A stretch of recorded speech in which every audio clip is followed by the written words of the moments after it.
Greetings, folks. How's the weather there? It's really frigid here. Really cold, down like about, let's see, what is it this morning? And even though it's winter, it does make me wonder if we're having a bit of an effect from the volcano that just went off. It's 2 degrees here right now. It's pretty cold. Tickle in my throat. I'm fully vaccinated. I haven't been around anybody. It showed up when I went out to shovel snow. I came in and I had it in the front, not the back like a strep throat. So it's like fucking flu or whatever. So even more so, I'm just like sticking close to home. The only thing I've done this week was I went out and did the David Nance recording session. Kept our distance. I was masked at first. Hopefully nothing further. It's really nice to have this interaction with the musicians who I'm reviewing. I heard from Nick Robinson. Didn't realize that we were actually friends already on Facebook. But this really is good, people. I've heard from one person who said thanks for turning them on to Discus. They said this is what they've been looking for. I think this label in general, as well as Jazz in Britain, another example, because they send me a lot of their stuff, in another vein where Jazz in Britain is a straight, solid, historic British jazz. This is people who are really expressing themselves in the here and now. Here's the other thing I just received from Discus Music, Michael Bardon, The Gift of Silence. This is a bass player, and this is some deep listening, and this is very, very, very good. I think that's, as a person who makes music, a lot of I think I can feel and hear when people are half-stepping, or when people are just jacking around, or when people are more in their head than the head being connected to everything else. And when that happens, sometimes something interesting can happen, but a lot of times a lot of stuff that is impermanent or just really slips away artistically happens when ideas aren't connected with the heart or some other part of humanity. The little bit of this that I listen to, because it's a heavy listen, and I can tell I want to be in the mood for this, to really absorb, because he's doing some shit. Okay, with double bass, cello, and electronics. And I'm intrigued. I love this thing, so I can go ahead and wax enthusiastic about the content of Michael Bardon's new release, The Gift of Silence. If you're looking for a real music experience, you'll get one there. People are passing away all the time. Some folks I feel more, I want to note their passing than others. Mainly thinking, I'm not hearing anybody else much say anything. So yesterday I got the news that Badal Roy, tabla master, passed away. This is one of his solo albums. He made several, but this is one that I have, one in the pocket. This is jams. This is a jamming, beautiful, rhythmic tour de force. But you've heard Badal Roy. He's played with everyone. He's very important on the Miles Davis albums he plays on. The one I'm thinking of in particular, which is not near to grab, is On the Corner. On the Corner, I think, is a milestone in a groundbreaking album like Live Evil. On the Corner album, it's super funky and street. But one of the elements that makes that album so unique and intoxicating is Badal Roy's tabla playing. Go play it and get back to me and let me know. I can hear it in my head right now. It's one of the prime elements of that whole Miles Davis album, the Badal Roy tablas. So I wanted to show some respect to him. I think he's from Bangladesh, and say thanks for the music and rest in peace. I think that's important, you know. Um, Amazing musician. How many people even know, you know? He needs to be known, I'd say. On the Dear Diary front, yesterday I completed a pass on the Dave Newhouse bass piece that I'm playing on. I have to do it again because this is quite a challenge for me. I got all the way through it. It's only a almost 6 minute piece, and I was working on it for hours. Once I had gotten some passes that I thought I could work with, then it was the latency is something that we deal with in recording with electronics at home, depending on how much power you have in your computer. And so you have to move notes, even though you'll try to hit the note, and sometimes you do, the latency still is an issue. So I spent, literally hours moving notes and ghosting notes. And this is a challenge to me. I have to do it again. Now I have a reference, but it's not good enough. My performance isn't good enough. I sent it to Dave so he could listen to it. And I received the same from him. This is an interesting challenge for, I think, both of us, because my music, because it's electronic and MIDI, the way that the space is working in relation to acoustic instruments is a challenge. Now, I've done this already here at home. I have several recordings where I have bass and guitar and stuff on my digital tracks. I've uploaded one actually to my Reverb Nation page. You can hear a recent track of me called Tippy. I think that's it, where I play guitar on top of the track. And so far, I've just been so pleased to realize these ideas through the MIDI that I could never do if it was up to me finding musicians. These ideas, most of this music that I've written would never be here if that was the case. So I'm so happy about the MIDI, but it's a challenge putting that together with real instruments. Guy Seggers of Universe Zero, he refers to his as the virtual orchestra, virtual instruments.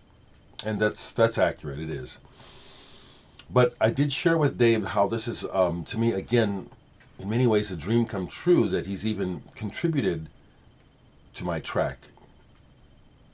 It's something I've dreamed of, is working with folks like Dave. And so it's a wonderful exchange going on. But we both still have work to do. Okay? And the same thing is going on with Hank Red, who played with Stevie Wonder and was with Maxine.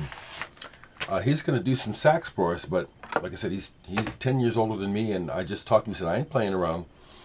Numbers are up now. Even with Mass, I ain't coming out. I ain't coming around, y'all. I don't blame Hank. He's so down to earth. Yesterday, I was so busy with the music, I only played one record. Did I only play one record, actually? Yeah. Passport, Handmade, 1973, the year I graduated from high school. This album I love the band Passport and Klaus Doldinger's writing and his sax playing. He's the real, if he's not still alive, I don't know. He's the realness from Germany. That means so much to me that my Uncle Johnny Griffin played with him. Of course, Johnny Griffin played with many incredible musicians, but this one has some personal, just related to my personal history. This music, I love the covers. Wandries did most of the covers of the early albums, which I have most of the early ones. I might grab them in a second. This has an ambience to it that I just love. It takes me away. It takes me back in time also. It is a nostalgic feel. I wish that the world was like it was for me at this time, personally, there were still glimpses of a future in the 70s for everybody. Right now, when I look outside my window and turn on the news, which is part of how I live, and I watch the news internationally, it's bleak. It's horrible. This grand design to just rape and rake it all in for that one little group. It's working. They got it going on. So Passport, I love them. Let me just see if I can just grab some more.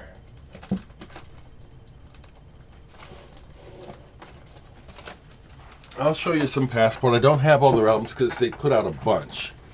And even though it was formulaic, even early on to a degree, as time goes on, it can become more like just sameness. But I still, because Passport albums, you can find them cheaply. Whenever I find one I don't have, I do buy it. So here is, I believe this is the first Passport album, German pressing here.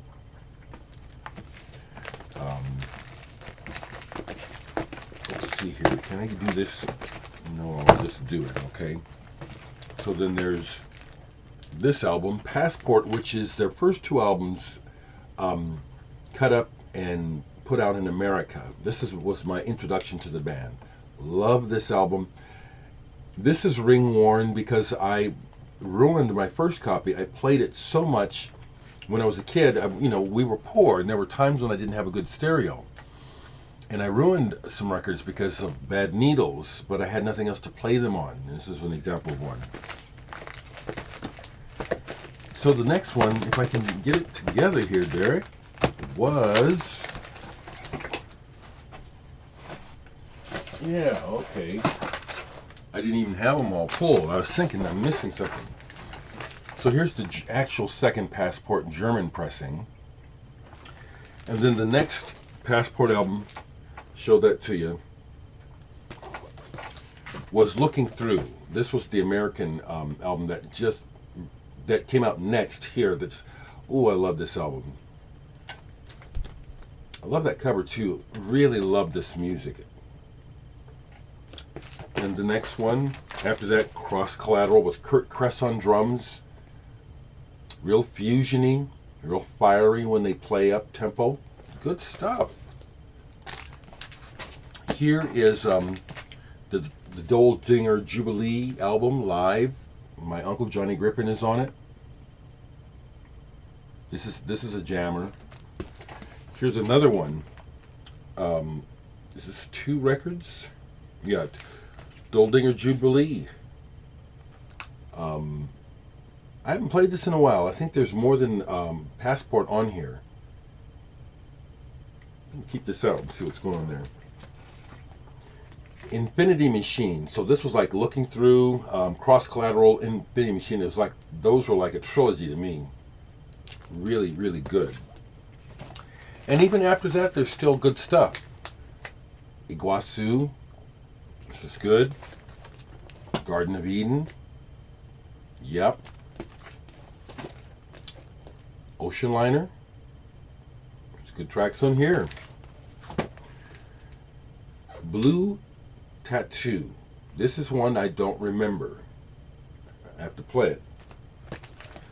Earthborn. This is good. It is. Another, I think, really solid one. Man in the Mirror. So you really can't fade Passport as far as I'm concerned. Some people kind of get poo-poo about him. And I think one of the albums they're talking about is Heavy Nights.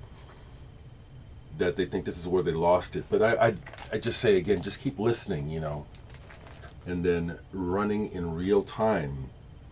And I still don't have all the Passport albums. It's not a dedicated thing. But like I said, that's an example of a musician whose records you can find cheaply. And that's why I have so many. But the music is very good, and I love it. I do.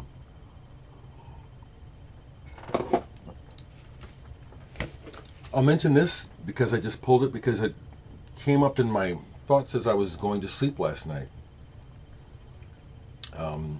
Design, a band from the 60s, similar to the Free Design. It's a vocal band.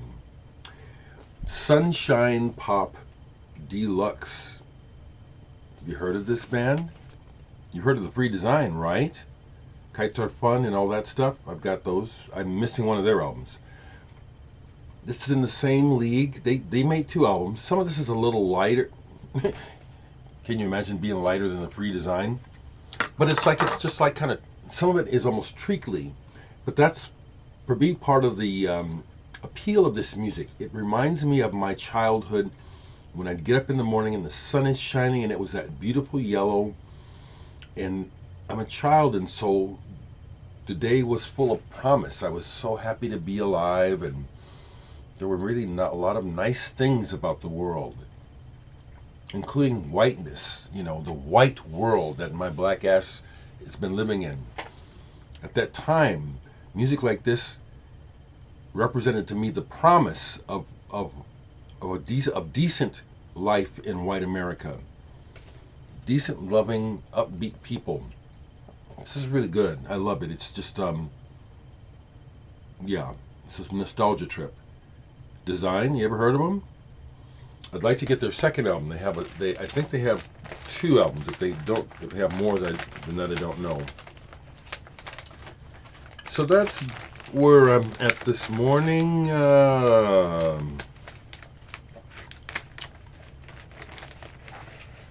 If I hear that